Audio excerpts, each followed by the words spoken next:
Good morning, friends. Welcome to the lecture of Real Analysis 1.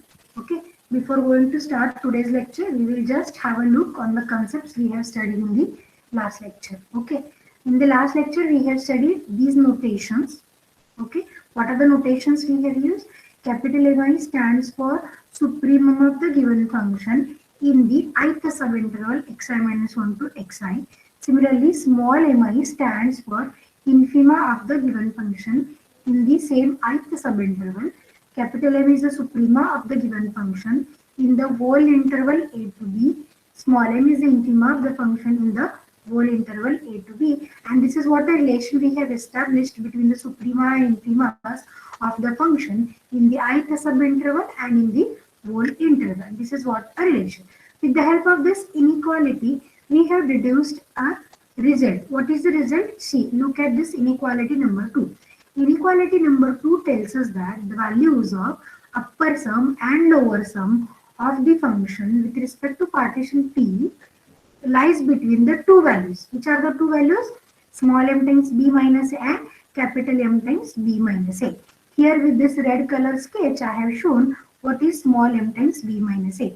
This red color is small m times b minus a, which is the area shaded with red color which lies below the curve.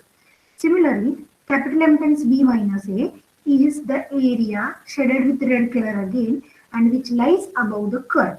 And therefore, with these two sketches, we can easily check that the values lower sum and upper sum lies between the two values, small m times b minus a and capital M times b minus a. Okay. Next, we have tried to define the concept upper integral. But before going to the concept of upper integral, one should know what is the effect on the upper sum if the number of points in the given partitions are increased. Here is an example we have discussed. Initially, we have taken 4 points and 3 sub-intervals, and we have shaded the region, right, with the, yes, with which color? Pink color, right. Then we have added the 2 points extra in the first and last sub-interval, and then we have noted what is the upper sum. The upper sum with the second partition is shaded with this or is drawn with this blue color. Therefore, easily one can check that if we increase the number of points in the given partition, then the value of upper sum decreases. The value of upper sum decreases. Correct? Okay. Here I have written, if we increase the number of points in the given partition, then upper sum decreases. Decreases means it is coming towards the actual area bounded by the function. Let us have a look on what is the effect on the lower sum. Okay. Therefore, initially we have taken again the 4 points and the area we have shaded with pink color. Then we have increased 1 point in every sub-interval, and again we have found the lower sum that is shown by the green color. Okay. Therefore, here if we observe the shaded region by these two different colors, we can easily observe the area shaded by green color is more than the area shaded by the pink color. Therefore, what is the conclusion? If we increase the number of points in the given partition, then lower sum increases. Increases means it is reaching towards the actual area. Means in both the cases, in the upper sum and in the lower sum, in both the cases, if we increase the number of points in the given partition, both the sums were reaching towards the actual area. Okay. Therefore, let us recall upper sum decreases, lower sum increases. Now we are at the stage to define the upper integral. Therefore, the upper integral is defined as the infimum of set of all upper sums. Okay, what we are going to do? We are going to collect all the upper sums with respect to every partition in one set. How many partitions are possible as we have discussed in the previous lecture? How many partitions are possible? किती प्रकारे आपण partitions करू शकतो एखाद्या इंटरवलचे? Infinite. Infinite. Good. Therefore, with respect to every partition, there is one upper sum. Correct, na? And out Yes, of ma'am. all those upper sums, we are collecting the infimum value. We are collecting the infimum value. Why we are collecting infimum? Because the infimum is going to reach towards the actual area. The infimum value will reach towards or will tend towards the actual area bounded by the curve. Okay. Now one may have a question whether the infimum value exists or not. Okay. But previously we have proved an inequality that the values of the upper sum and lower sum lies between which two values? Small m times b minus a to capital M times b minus a. Therefore, one can say very easily that the set of all upper sums is bounded. Bounded below by m times b minus a, bounded above by capital M times b minus a. Therefore, whatever is the set under the consideration, the set is bounded set. And as it is the bounded set, one can check or one can say easily that the infima is going to exist. Therefore, the infimum of set of upper sums is called upper integral, and the symbol we are using is integration a to b. Just to denote this is an upper integral, here we are putting a bar to the upper limit, right?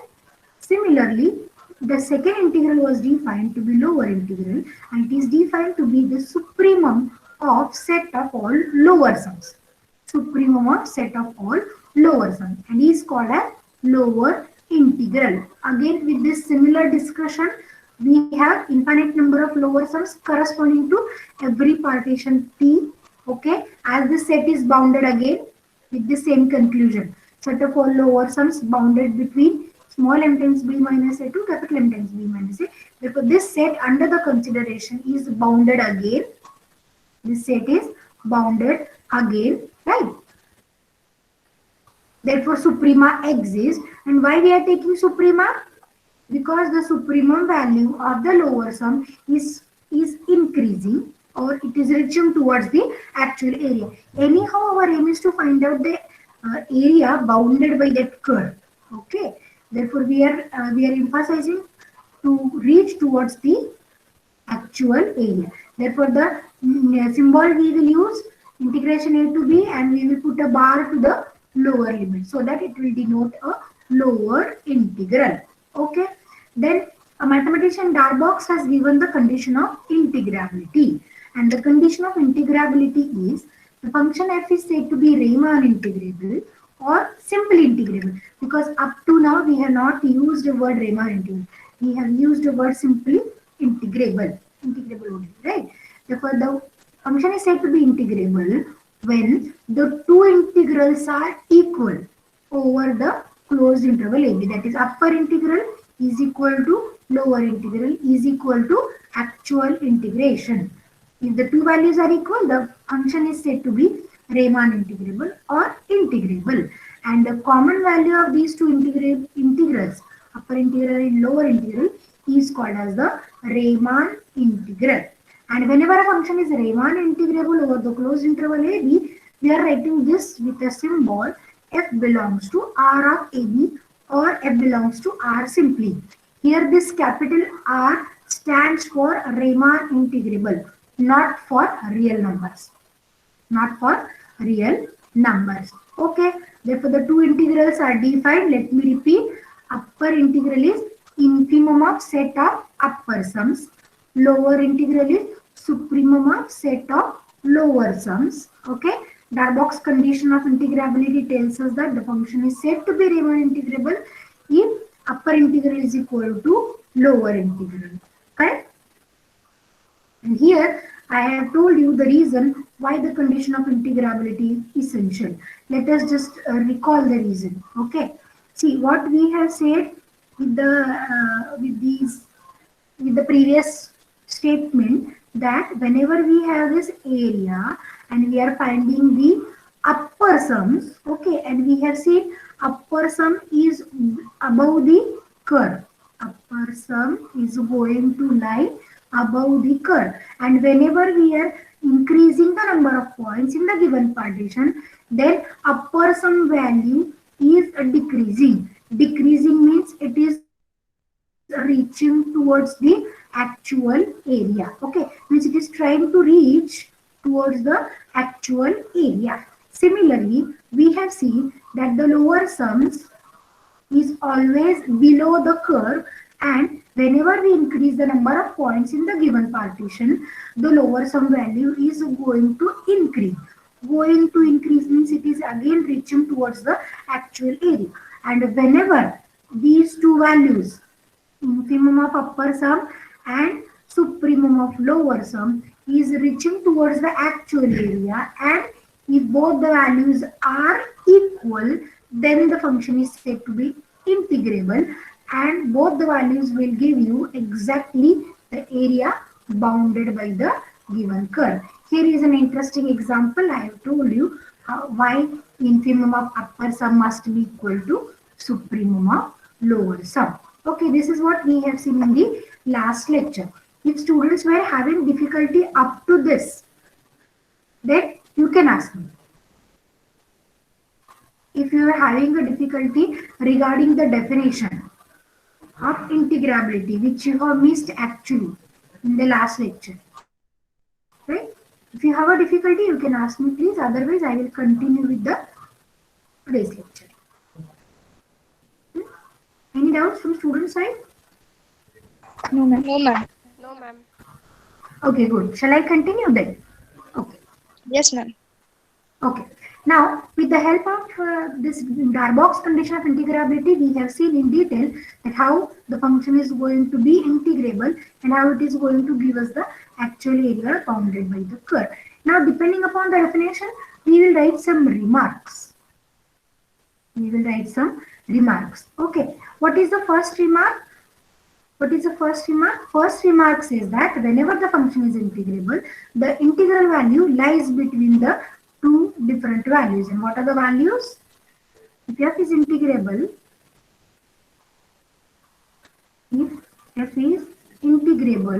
over closed interval a to b, then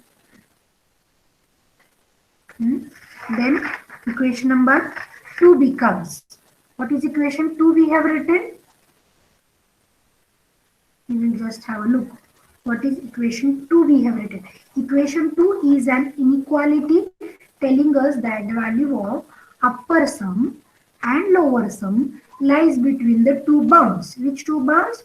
Small m times b minus a and capital M times b minus a. Therefore, these middle two, the supremum of lower sum and infimum of upper sum, will again lie between the two. And if these two are equal, one can say the value of integral lies between the two values. Therefore, the first inequality tells us, the equation number 2 tells us that the value of integral lies between the two values. Okay, which two values? Small m times b minus a and capital M times b minus a. With the help of sketch also, you can easily observe. This is the curve, say. These are the two bounds A and B, say, right? A and B. Where is your infima and suprema of the given function in the whole interval? Somewhere here is small m, and let me write somewhere here is my capital M. Therefore, small m times B minus A is this area, right? I will shade the region. Right? This is the region, small m times b minus a. And what is the region? Capital M times b minus a. This will be a region. Right? Therefore, no doubt the area, actual area, is going to be bigger than this orange shading area and lower than this blue shaded area. Therefore, one can easily check the value of integral lies between small m times b minus a to capital M times b minus a. And let me call inequality number 3 for the next discussion. Now, remark number 2 tells us that the function for which these two integrals are not equal, the function is said to be not integrable. I will write the functions for which these two integrals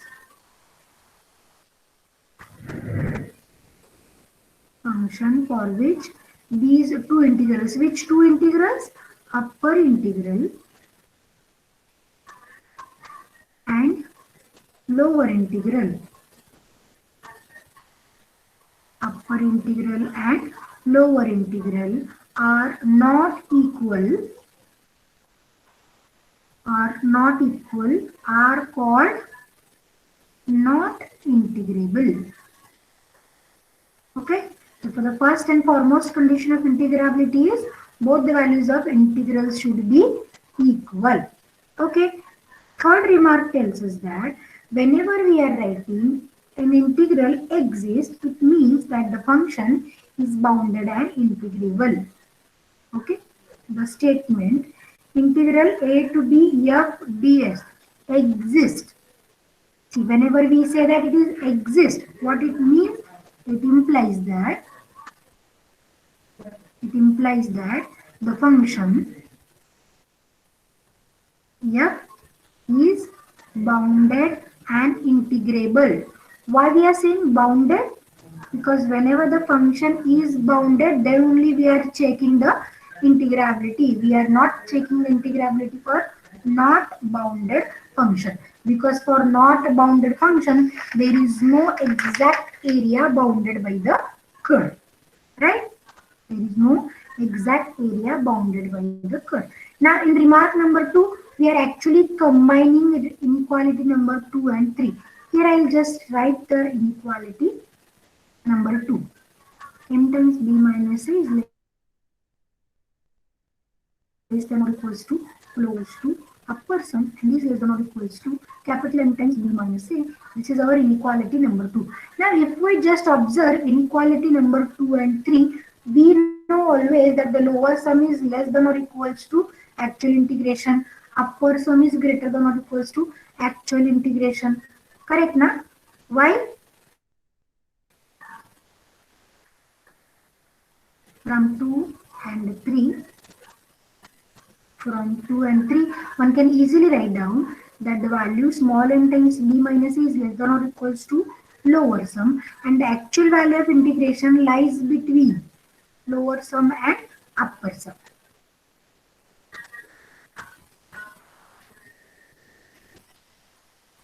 Okay, if you have a confusion with this lower sum, why the actual value is less than or equals to any upper sum or any that why it is greater than or equals to any arbitrary lower sum, then we can explain this. Okay, what is actual integration? Whenever we say that the integral exists, it is equal to actual, that it is equal to upper integral is equal to lower integral. Now we want to find out the relation between the two terms. Okay, what is this term actually? Supremum of lower sums. Correct na? Supremum of set of lower sum. And we want to know the relation between any arbitrary lower sum and supremum of set of lower sum. Can anyone explain me what is the relation between the two terminologies? Whether it is less than or equals to or greater than or equals to. Similarly, one can check the value relation between upper integral and upper sum, and we know upper integral is actually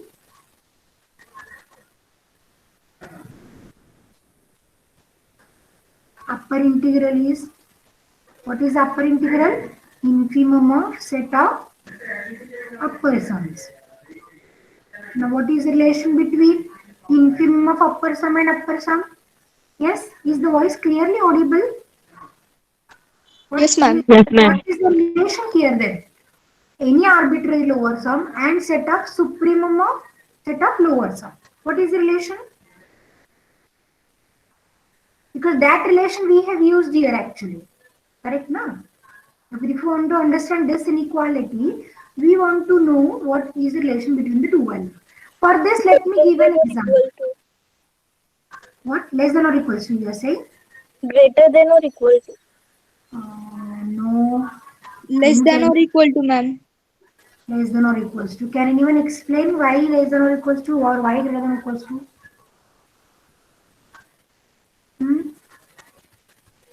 Okay, let me give you an example. Suppose we have a set of elements 1 to 10 in one bracket. Okay, what is the suprema value of this set? 10. 10. Suprema value of the set is 10. Now I want to know the relation between any arbitrary term, say x. Okay, what that x may be? X may be 1 to 10. Or for the sake of convenience, let me take 3. Right? What is the relation between 3 and 10 then? 3 is arbitrary value, or 3 is a value of a set, and 10 is the suprema. This is strictly less, no? But Yes, ma'am. Yes, if ma'am. I consider this as 10 itself, what is the relation? 10 is the Less element than of the equal set. to. Equal Less to. than or equal And to. then it is equal to. Right? Therefore, if I write an arbitrary value x, then what is the relation of these two possibilities? X may be 10 or less than 10. Therefore, here the relation becomes x less than or equals to 10. With the same conclusion, may I say, if lower sum is an arbitrary value of the set, the relation between arbitrary value of the set and the suprema must be less than or equals to. And what is the suprema of lower sum? Lower integral. And therefore, the relation is lower sum is less than or equals to lower integral. And whenever the function is integrable, this is equal to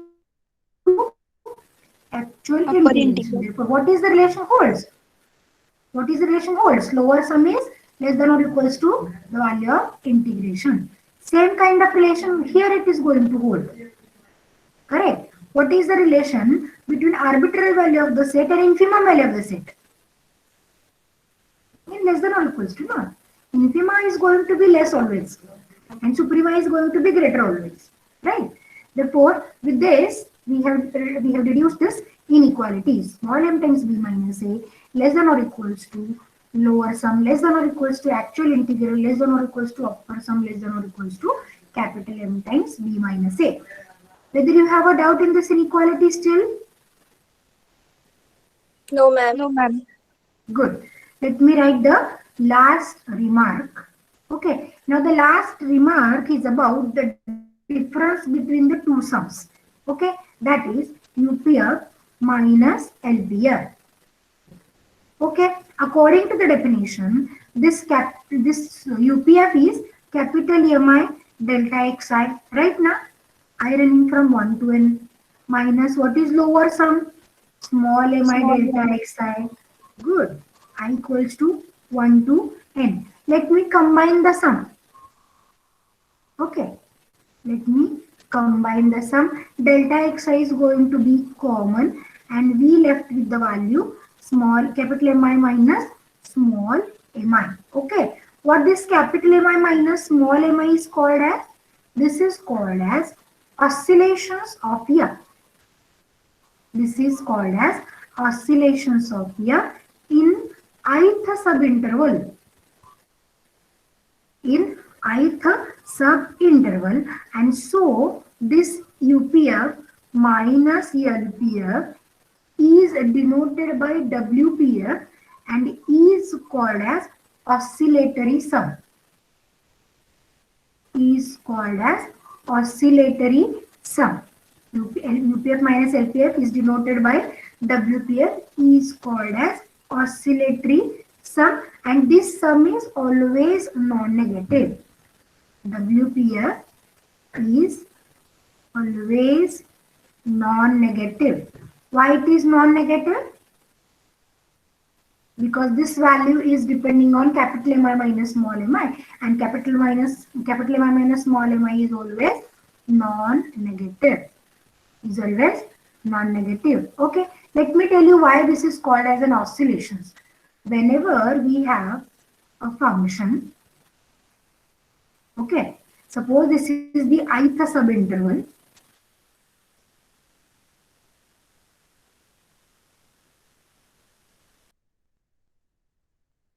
Infima here, and capital Mi is the suprema here. Therefore, what is the oscillations? What are the fluctuations? What is the difference between small mi and capital Mi?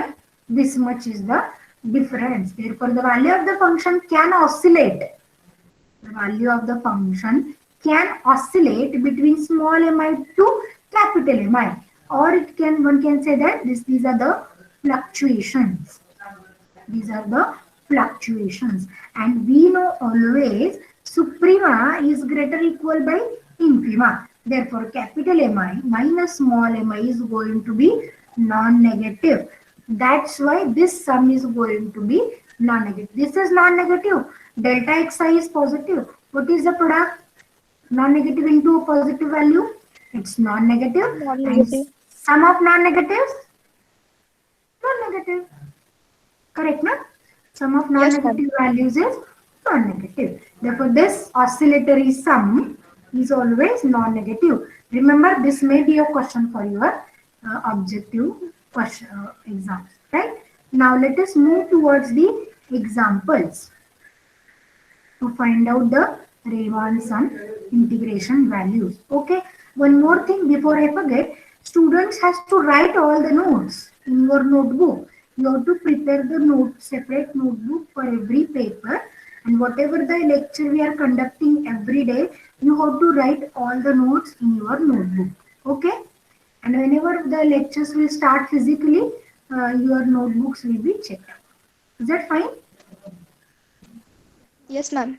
Okay, Yes, ma'am. we'll go to example number first. Example number first is show that a constant function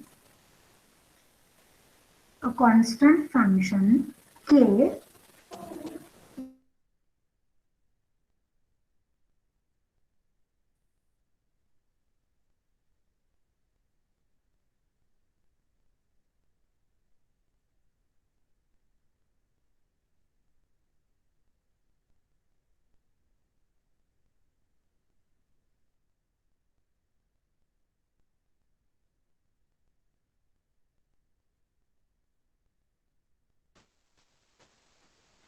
Am I audible?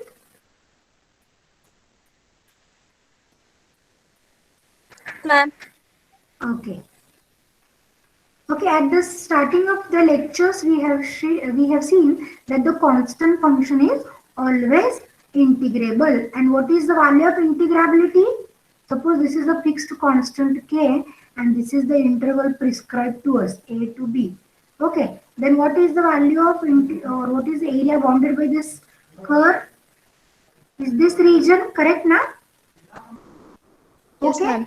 this is a rectangle with breadth k and length b minus a. No, therefore, what is the area of this curve? A times b minus a. No, it's a rectangle. Breadth is k, length is b minus a. Therefore, the area is k times b minus a. Now, with the help of Riemann integration theory, we want to show that the constant function k is integrable. What are the steps to follow? Initially, we will make the partition of the given interval. Okay, we will make the partition of the given interval. After making the partition, first we will find out lower sum, then we will find out upper sum, then we will go to find out the upper integral and lower integral, and we will check whether the two values are equal or not. Okay, let us start. Okay, now what actually, as the function is constant, whatever is the partition going to be made, okay, the value of the function is going to remain the same. Therefore, let me write the partition, say P, with the points x0, x1 to xn, okay, of the interval, closed interval a to b.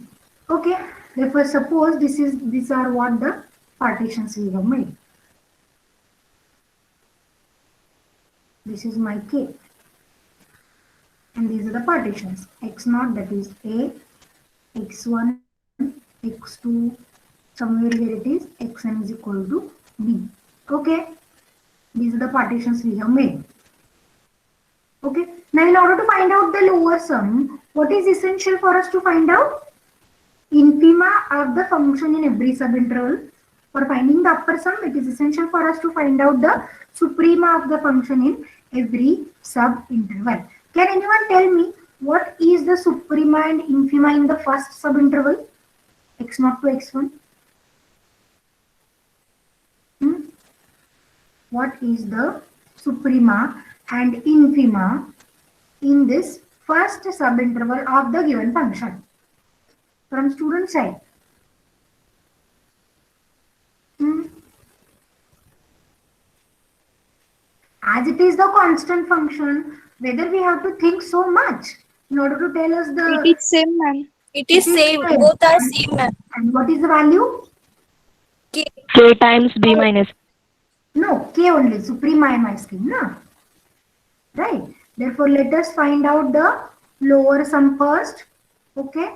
Here I will write small mi is k and capital Mi is always k.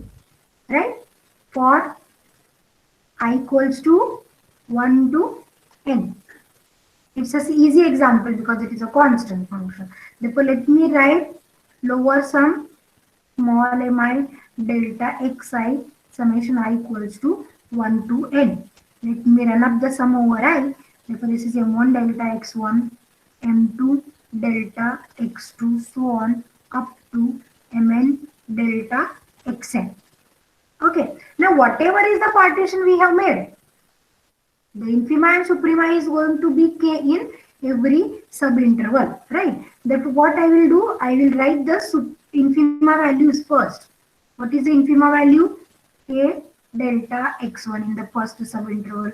In the second also it is k. Let me continue. In the nth subinterval also the value is k. So let me take k common and let me write the remaining terms in a bracket. Delta x1, delta x2 up to delta xn. But what is this sum? Sum of B all minus A. subintervals? Yes, it B is minus A. b minus a. Good. Okay. Therefore, what is the value of lower sum we have calculated? Lower sum is k times b minus a. But if we look, this value is fixed, na? K is fixed. The interval a to b is fixed. Therefore, this value is going to be fixed. Therefore, what is the suprema if I collect set of all upper sums? Sorry, set of all lower sums? K into B minus A. B minus A. Same. Good, same. Therefore, let me write lower integral f dx is equal to supremum set of lower sums for P is partition of closed interval AB. Means how many elements we have in this set? Only one element we have. Correct now? That is k times b minus a. Okay. Therefore, the lower integral value is k times b minus a. Let me call it as statement number 1. First point we have completed. Now let us move towards similarly for finding the upper sum. What is upper sum definition? Students. Infima of upper No, sum. sum we are asking. Sum, not integral. Upper sum is summation. I from Capital Mi delta xi. Good. Capital Mi delta xi. Again we will run the sum over I. This is m1 delta x1, m2 delta x2, so on up to mn delta xn. Right? Again, what is m1, m2? As we have discussed earlier, what are the suprema values in every? Yes, it is same. And what is the value? M1 is Capital K. K is the value. delta x1. No, not capital K. K is the only, not small k and capital K I am writing. It's the only one value, K. Right now? Because we have constant function with us. Is the point clear to everyone? Yes, Yes, ma'am. ma'am. No. Yes, Okay? ma'am. As it is a constant function, this is infima and supremas are going to be same. Okay. Very similar to the previous steps. Let me take k common and we left with delta x1 added with delta x2 added with delta xn. And this is sum of all the subintervals, which is no doubt again b minus a, which is the value of upper sum. Then how we are finding upper integral? Upper integral is Infimum Infimum of infimum of U of P of E of P of A, where P is partition of Partition. B. Hmm. Now, whatever is the partition, we are going to get the value as k times B minus minus A. Therefore, how many elements we have in this set? Only one. Only one. element. And what is the infima then? K times B minus A. Good. Let me call this as statement number 2.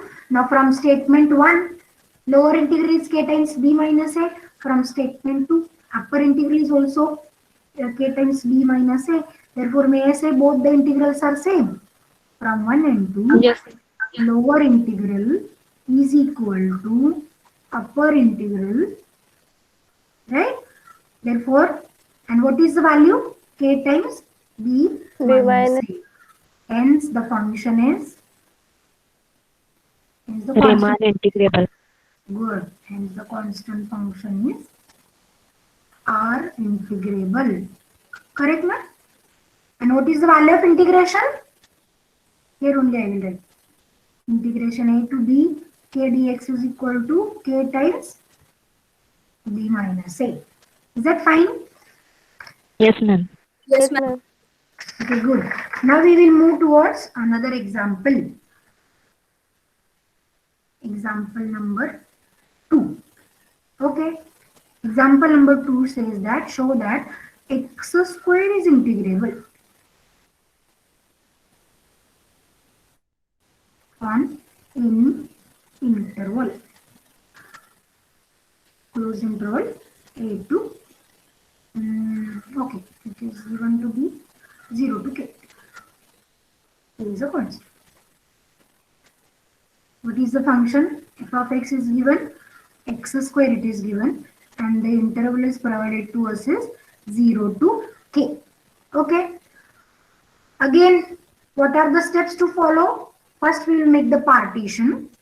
Then we will go for finding up. We'll go to find the values of small mi, capital Mi. Then we will find out either lower sum or upper sum, and correspondingly either upper integral or lower integral. For the previous example, we have not mentioned what is the partition, but still we will be able to find out the infimas and supremas in the ith subinterval because the reason is here we have a constant function, but now the function is not constant. We have to check what are the infimas and supremas. What kind of the curve this function is going to possess?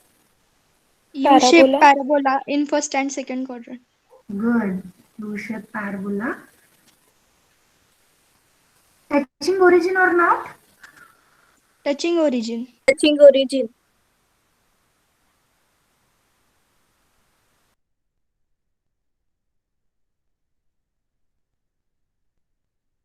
Yes, it is touching origin. It will pass through the origin. Right. Now this is my origin. Somewhere here let it be K. Okay. This is K, say. Now what we have to do? We have to make the partition. And for the sake of convenience, we will make n equal partitions of the given interval. See what I am saying? For the sake of convenience, we will make n equal partitions. Why it is? If you observe, whenever we are finding either lower sum or upper sum, we have to note the length of subinterval, delta x1, delta x2, delta xn. Therefore, instead of making arbitrary partition, if I make the partitions such as it will give us equal subintervals, then it will be easy for me to write down this delta value. Therefore, what I am saying, just for the sake of convenience, we will make n equal partitions of the given interval. What is the length of the interval? How can I make the n equal partitions? Can anyone tell me? This is 0, this is k, and I want to make n equal partition. What would be a length of every subinterval? Can anyone tell me? Here I will write, consider the partition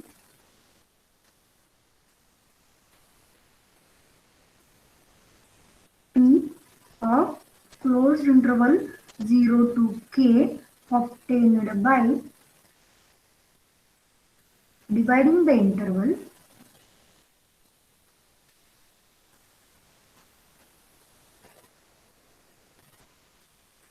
into n equal subintervals.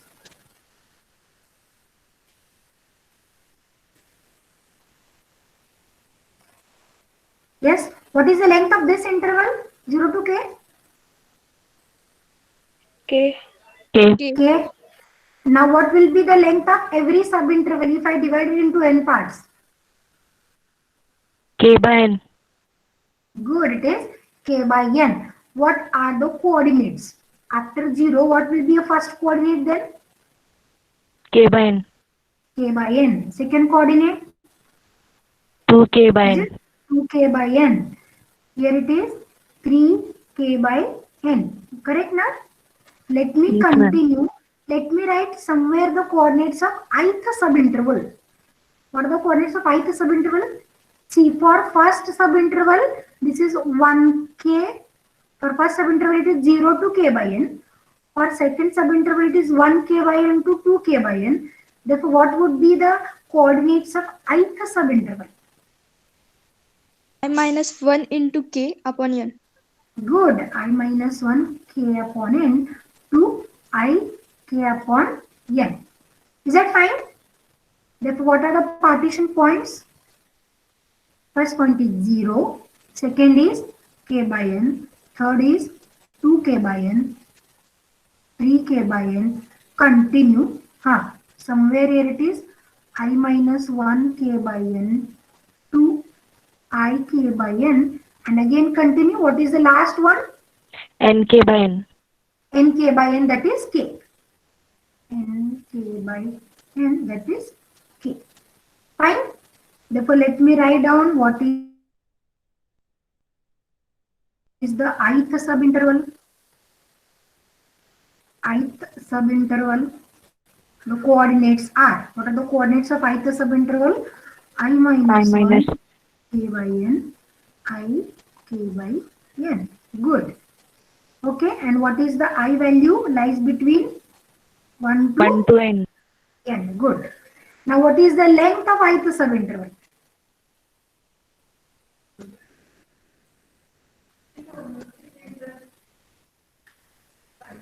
What is the length of ith subinterval? Delta xi is the symbol we are using. Yes? Is it k by n? Yes, ma'am. Correct.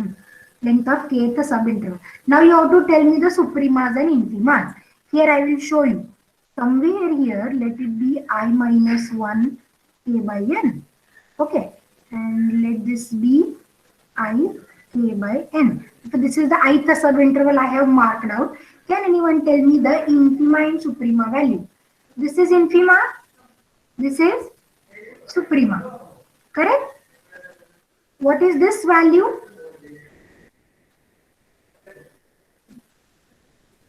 You have to tell me these values. Infima is obtained at the lower end at the coordinate I minus 1 k by n, and suprema is obtained at the coordinate I k by n. Then what are the function values? Function is y equal to x square. Function is y equal to x square, right? Therefore, may I write capital EMI, suprema is obtained by this end ik by n. Therefore, the value will be ik by n bracket square. Why? I am repeating the function is y equal to x square. Whenever I know this is the x value, then what is the corresponding y value? Y equal to x square is the relation given to us. Okay, what is this infima value? Infima is obtained at the coordinate I minus 1 k by n. Therefore, what is the corresponding function value? Bracket square. Is that okay? Yes, Yes, ma'am. ma'am. Good. Therefore, what we have done up to this, we have made the partition. We have just written what is the ith subinterval. We have written the length of ith subinterval, and we have noted what are the infima and suprema values of the function in the given subinterval. Now let us proceed to find out the sums. First, let us write down upper sum. First, let us write down upper sum. What is upper sum? Or here you can write the function also. Ut x square. Capital Mi delta xi. I running from 1 to n. Okay. What is delta xi? Length of ith subinterval. K by n. K by n. Okay. And what is capital Mi?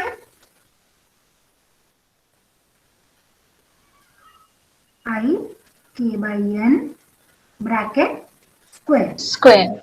And this is k by n. Okay. Now here we can observe very easily as the sum is running over I, k and n are independent of I. K and n are independent. Take it correct. May I take it outside the sum? This is k by n bracket cube. And we left with summation I equals to 1 to n I square. Fine. Is it okay to everyone? Yes, ma'am. Yes, ma'am. Okay. Then what is summation I square? Can anyone tell me? Summation I square. This is 1 square. 1 square plus 2 square. What is the value? N square. Sum of squares of first and N natural to number. plus 1 into 2. 6. Yes, n plus 1. 2n plus 1 upon 6. Plus 1 by 6. Good. And this k by n bracket cube as it is. Okay. Now we will do some simplifications. What simplifications we will do? Check. Here we have 3 brackets involving n. We will divide by this n cube. 1 n to every bracket. 1 n to every bracket. 6 I will take here. K cube by 6. See what I am saying?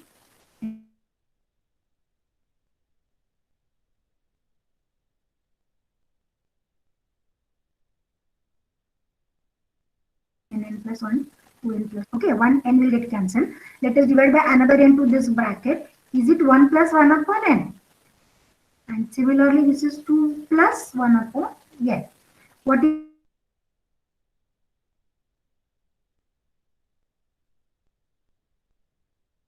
is this value? Statement number 1. Then, how will you find out the suprema? We want to find out the upper integral, no? Okay, and upper integral 0 to k are the limits, no?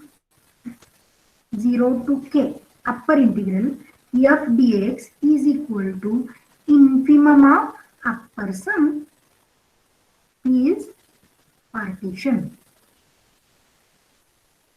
of 0 to k. Right? So we want to find out the infima value of this number. Which number? K cube upon 6. 1 plus 1 by n. 2 plus 1 by n.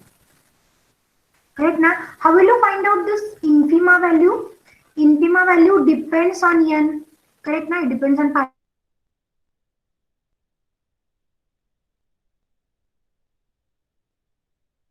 partition, means depends on n. Okay, now check n is in the denominator. Okay, and the value of n is in the denominator and it is added to 1. Therefore, whenever we make this value smaller, the total value is going to be infima. Similarly here also. Therefore, the value infima value is obtained as we make the values of n large. As we increase the value of n, the corresponding value of upper sum is going to be smaller. Is that okay? Whenever I am going to increase n, value of upper sum is going to decrease. Therefore, here I will find out the infima value by tending n to infinity. And let n tends to infinity. Correct? Then this value is going to be smaller. Then what is the effect if I put n is equals to n tends to infinity? 1 upon n tends to 0. This 1 upon n tends to 0. And we remain with k cube upon 6. 1 plus 0. 2 plus 0. 1 into 2 it is 2. Therefore, the value is k cube upon 3. Therefore, what is the value we have obtained of upper integral? K cube upon 3. Let me call it as equation number 2. Now we will go similarly for lower sum. What is lower sum? Small mi delta xi. Okay. I running from 1 to n. What is small mi we have calculated? I minus 1 k upon n bracket square. I minus 1 k upon n where delta xi is k by n. No doubt we'll take k by n bracket cube again common. Summation is running over I minus 1 square. Now I is running from 1 to n. Now what is the corresponding change? Can anyone answer the value now? Now this is sum of first n minus 1 natural numbers. For I equal to 1 this is 0, 1 square, 2 square, so on. For I equal to n it is n minus 1 bracket square. Very similar to this we have to answer. Sum of first n natural number we know it is n plus 1 to n plus 1 upon 6. Okay. Now what we have done? We have replaced n by n minus 1. Therefore, let me replace again n by n minus 1. Right? Therefore, what will be the change? N minus 1, n to n minus 1. Is that okay? Yes. Upon 6. Yes, ma'am. And replaced by n minus 1. Okay. Therefore, this is the value. Let me call number 3. This is the value of lower sum. Okay. Now we will go for finding lower integral.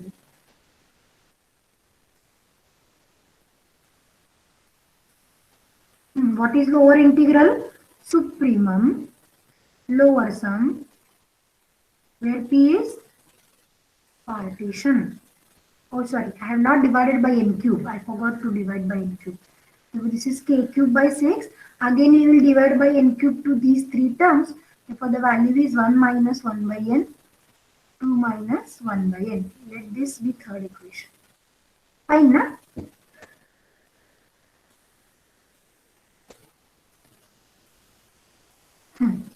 Partition of the interval 0 to k.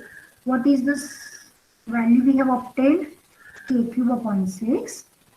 1 minus 1 by n, 2 minus 1 by n. P is the partition. Again, the suprema value depends on n because k is given to be fixed. Correct now? Therefore, how can I obtain the suprema? In order to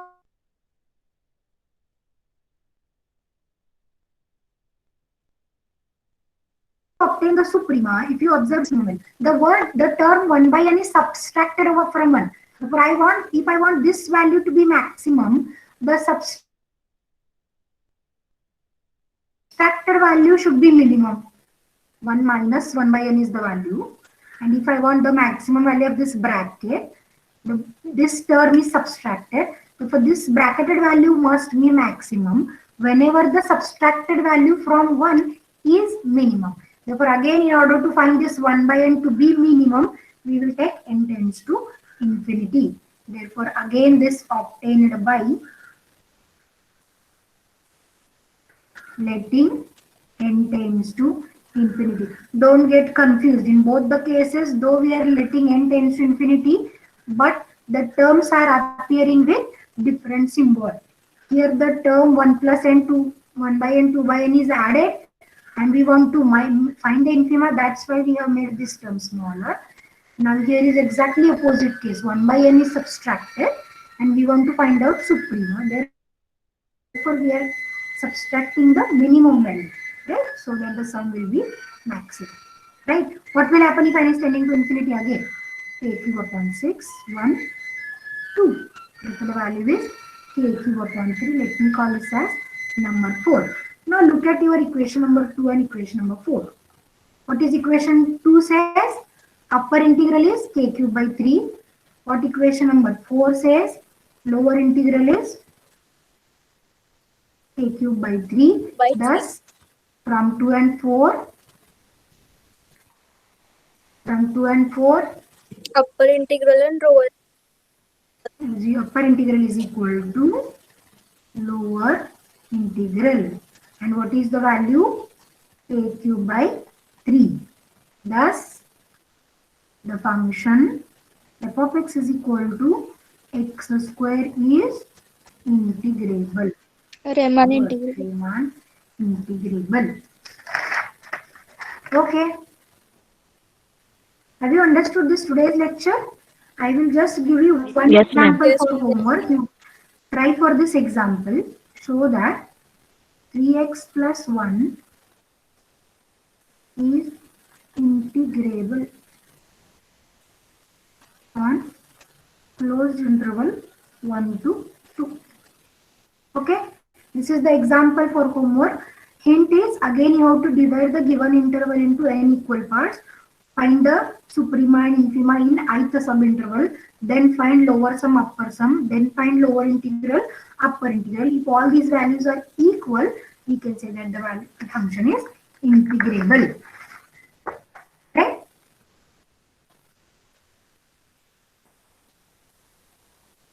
Any doubt in today's lecture?